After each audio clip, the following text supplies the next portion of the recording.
বুঝলে কি?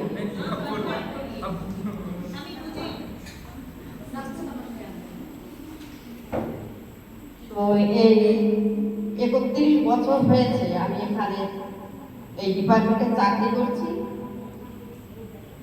দেখেন, আমি চাকরিটা খুব কষ্ট করে, খুবই কষ্ট করে পেয়েছি। আমার স্বামী সামান্য একটা ঘড়ির মেকানিক ছিল। সেই মেকানিক তারা রোজগারও ছিল অতি অল্প। প্রতি মাসিকের বেতন ছিল তার 300 টাকা। সেই 300 টাকা দিয়ে আমার সংসার চালাতে খুবই কষ্ট হতো। আমি একাগ্র চিত্তে ভগবানের কায় মনোভাবকে তাকে একই প্রাণে দেখেছি। আর আমরা স্বামী স্ত্রী দুজনই সবসময়ের জন্য সত্যি কথা বলেছি। জীবনে সত্যি কথা যে বলে তার জীবন সবসময়ের জন্য ভগবান তাকে আগে এগিয়ে নিয়ে যায়। সে যত ধরনের বাধা বিপত্তি আসে, সে বাধা তার কাছে কিছুই মনে হয় না।